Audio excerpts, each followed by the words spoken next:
जैसा कि हमने पीछे देखा, हमसे एक कंसेप्ट की बात करेंगे, लेकिन ये दोबारा जान लें कि एसिड बेस कंसेप्ट 3 तरीके के होते हैं।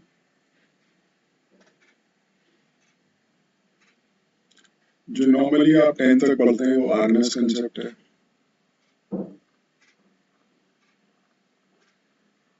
सेकंड नंबर पे आता है ब्राउनस्टेड-लॉरी। कुछ ऐसी चीजें थी जो आर्नेस कंसेप्ट से एक्सप्लेन नहीं हो सकती थी।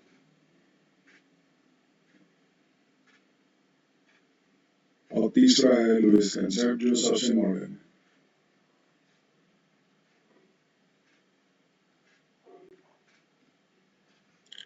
तो ब्राउनस्टेड-लॉरी कंसेप्ट को थोड़ा डिटेल में जाके समझते हैं।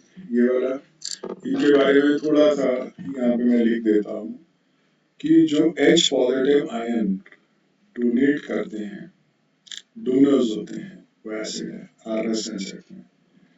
यहाँ पे भी जो H पॉजिटिव आयन आपके डोनेट करते हैं, जो H पॉजिटिव आयन आपके डोनेट करते हैं, वो आपके एसिड होते हैं। जो OH नेगेटिव आयन आपका डोनेट करते हैं, वो आपके बेस होते हैं। बट यहाँ पे जो H पॉजिटिव आयन आपका एक्सेप्ट करते हैं, वो आपके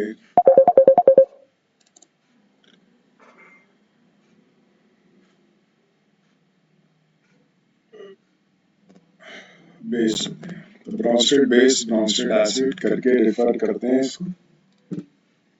लेट्स सी। और लुईस कंसेप्ट में H पॉजिटिव आयन या OH नेगेटिव से रिलेटेड कुछ नहीं है। यहाँ पे lone pair of electron, lone pair electron को जो डोनेट करते हैं वो लुईस बेस है, और जो लोन पेयर ऑफ इलेक्ट्रॉन को एक्सेप्ट करते हैं वो लुईस एसिड है।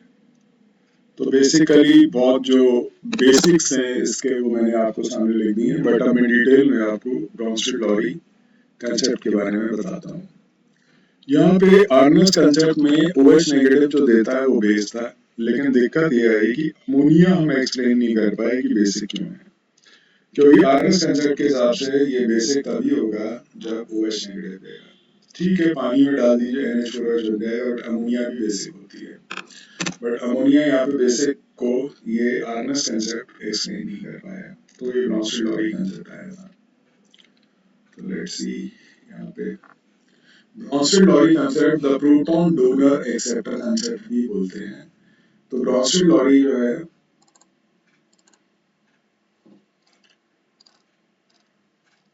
तो ब्राउनस्टेड-लॉरी कंसेप्ट में, according to Bronsted Lowry concept, an acid is a substance, molecule और ion that can donate proton. तो एसिड वो है जो प्रोटॉन को डोनेट कर रहा है, और वो हाइड्रोनियम आयन के फॉर्म में या H पॉजिटिव फॉर्म में मिलेगा, क्योंकि पानी के अंदर है तो हाइड्रोनियम आयन के फॉर्म में होगा। Most simply N acid is a proton donor, यानी कि उसे प्रोटोजेनिक भी कहते हैं। ये टर्म्स आपको याद इसलिए रखने हैं क्योंकि ऑब्जेक्टिव्स में आ सकते हैं ये वाले terms. A base is a proton acceptor, यानी कि protophilic. Consider a reaction. HCl यहाँ पे क्या है, is an acid because it donates a proton to water molecule. A water molecule on the other end behaves as a base. पानी के क्या Lewis base है, ये इलेक्ट्रॉन पेयर मतलब H पॉजिटिव को इलेक्ट्रॉन पेयर देके एक्सेप्ट कर लेता है। तो water on the other end behaves as a base by accepting proton. Dissolution of ammonia in water can be represented as, तो अमोनिया यहाँ पे पानी से H पॉजिटिव गेन करेगा, तो अमोनिया क्या हो गया, बेस हो गया, और OH नेगेटिव पानी का बाहर निकल जाएगा, एंड अमोनियम आयन जो है ये आपका फॉर्म हो जाएगा अमोनिया H पॉजिटिव लेके। तो in this reaction water act as an acid as it donates a proton. पानी यहाँ पे प्रोटॉन को डोनेट कर, तो ऊपर आपने देखा बेस का काम कर रहा था, पानी H पॉजिटिव एक्सेप्ट कर रहा था, यहाँ पे डोनेट कर रहा है। तो it depends reaction to reaction, पानी का नेचर क्या होगा। As it donates a proton to ammonia molecule and behaves as a base as it accepts a proton. Ammonia base की तरह काम कर रहा है। तो एक जनरलाइज कंसेप्ट अगर समझें, कोई भी चीज एसिड हो सकती है अगर वो H पॉजिटिव आयन लूज कर रही है, और H पॉजिटिव आयन लूज करने के बाद जो बची है वो क्या है, बेस है। तो ये जो एसिड और बेस के पेयर्स हैं जो कि डिफर कर रहे हैं इसे प्रोटॉन में एच पॉजिटिव है या नहीं है इसे इस चीज पे डिफर कर रहे हैं, इनको कॉन्जुगेट पेयर्स बोलते हैं। These are called as conjugate pairs. अब जैसे एसिटिक एसिड देखिए, एसिटिक एसिड अगर ये ब्रोंस्टेड एसिड का काम करेगा तो ये ब्रोंस्टेड बेस हो गया क्योंकि यहाँ से H पॉजिटिव रिमूव हो चुका है। तो ये एसिटिक एसिड क्या है यहाँ पे ब्रोंस्टेड एसिड और ये क्या है ब्रोंस्टेड बेस। अब वाटर के रिस्पेक्ट में वाटर ने क्या किया, यहाँ पे H पॉजिटिव एक्सेप्ट किया तो बेस का काम कर रहा है और किसमें कन्वर्ट हो गया ब्रोंस्टेड एसिड में। तो इन दो कॉन्जुगेट पेयर्स अब आपके सामने है, एसिटिक एसिड और ये बेस, ये एसिड बेस, यहाँ से प्रोटॉन निकला और ये बेस ने प्रोटॉन गेन किया तो वापस एसिड बना देगा। ऐसी वाटर ने H पॉजिटिव एक्सेप्ट किया, हाइड्रोनियम आयन बना, हाइड्रोनियम आयन ने H पॉजिटिव लूज किया तो वापस उसमें, तो एसिड और बेस इस तरीके से इंटरलेटेड होते हैं। Such pair of substances which can be formed from one another by loss or gain of proton are called as conjugate acid-base pairs. It is if in the above reaction, say acetic acid is a labeled acid और ये एक labeled base है, water एक labeled base 2 है conjugate ये है, तो इन्होंने acid base 1 मतलब acid 1 acid 2 base 1 base 2 करके इन्होंने मार्क कर दिया है। ये आप देख सकते हैं, अपने सिंबलाइजेशन बना सकते हैं, ये समझने की प्रोसेस है क्योंकि नीचे वाले एग्जाम्पल्स कुछ ऐसे ही बना रखे हैं बट हम इसे ओरली समझ लेते हैं। हम यहाँ पे खुद सोचें कि वाटर अमोनिया के साथ रिएक्ट कर रहा है, अमोनिया ने NH4 पॉजिटिव वाटर से लिया, H पॉजिटिव और NH4 में कन्वर्ट हो गया, तो OH नेगेटिव यहाँ पे पानी ओवरऑल क्या कर रहा है, वो H पॉजिटिव दे रहा है, तो पानी ब्रोंस्टेड एसिड है और OH नेगेटिव ब्रोंस्टेड बेस है और ये कॉन्जुगेट पेयर्स है। अमोनिया के रिस्पेक्ट में अमोनिया H पॉजिटिव ले रहा है तो खुद बेस हुआ और किस में कन्वर्ट हो रहा है ब्रोंस्टेड एसिड में, तो ammonia and ammonium ion are acid base pairs और अमोनिया ब्रोंस्टेड बेस है, NH4 positive Bronsted acid. Suppose यहाँ पे HCN H पॉजिटिव दिया, वाटर में गेन किया, तो H पॉजिटिव दे रहा है HCN तो ये क्या है ब्रोंस्टेड एसिड और Cn नेगेटिव क्या है ब्रोंस्टेड बेस। और वाटर के रिस्पेक्ट में बात करें तो वाटर H पॉजिटिव एक्सेप्ट कर रहा है तो ब्रोंस्टेड बेस है और हाइड्रोनियम आयन वापस वाटर में कन्वर्ट हुआ तो H पॉजिटिव छोड़ेगा तो ये ब्रोंस्टेड एसिड हो गया। तो हर रिएक्शन में आपको रिस्पेक्टिवली चेक करना पड़ेगा, जैसे HF है एसिटिक एसिड्स, ये से यहाँ पे रिएक्ट हुआ तो HF ने H पॉजिटिव दिया जो कि यहाँ पे आके एसिटिक एसिड के साथ जुड़ गया, तो HF और F नेगेटिव क्या है लुईस बेस है और HF क्या है वो सॉरी ब्रोंस्टेड एसिड है और ये ब्रोंस्टेड बेस है आपका, ये कॉन्जुगेट पेयर्स हो गए।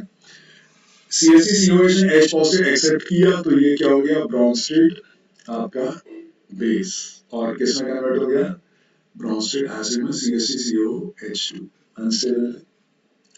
ऐसे ही यहाँ पे देखिए एसिटिक एसिड अमोनिया के साथ रिएक्ट कर रहा है तो एसिटिक एसिड किसमें कन्वर्ट हो रहा है एसिड आयन में, तो H पॉजिटिव छोड़ रहा है तो ये एसिड आयन हो गया ब्रोंस्टेड बेस और एसिटिक एसिड हो गया ब्रोंस्टेड एसिड।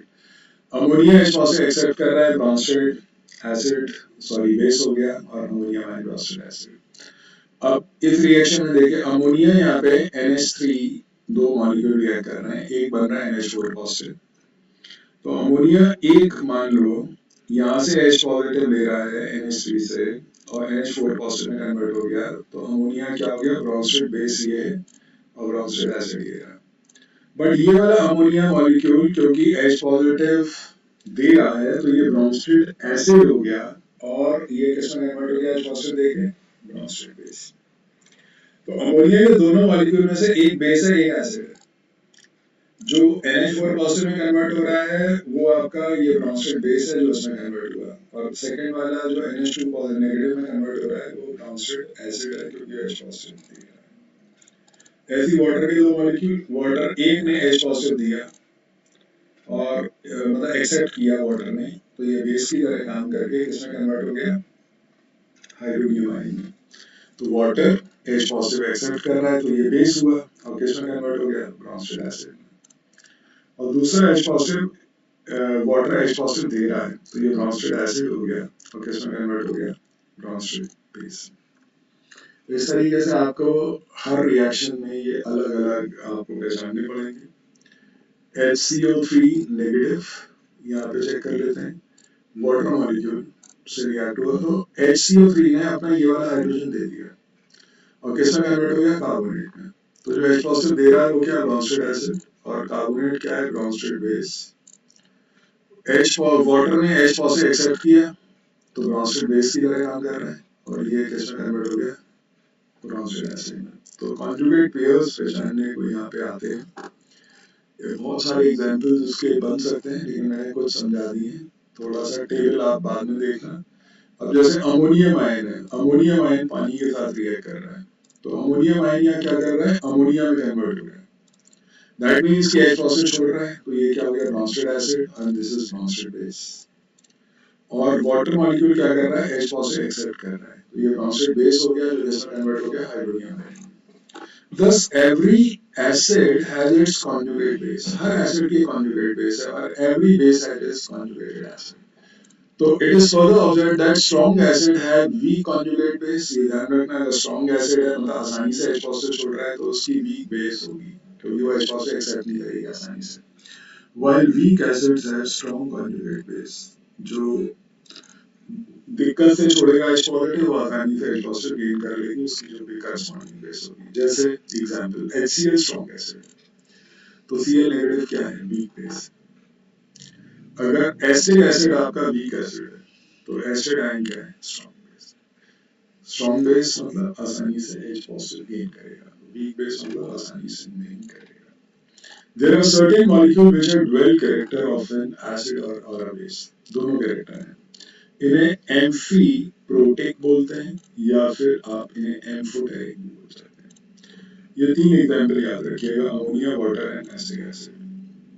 तो वाटर का याद देख लेते हैं, वाटर ने H पॉजिटिव छोड़ा और वो H नेगेटिव में कन्वर्ट हो गया, क्योंकि H पॉजिटिव छोड़ रहा है तो ये एसिड है, और वो H नेगेटिव क्या है, करस्पॉन्डिंग बेस, लेकिन बेस H पॉजिटिव गेन करके वापस एसिड में कन्वर्ट हो सकता है, तो ये इंटरकन्वर्टेबल आपके एम्फो प्रोटेक या एम्फी प्रोटेक और एम्फोटेरिक कह सकते हैं।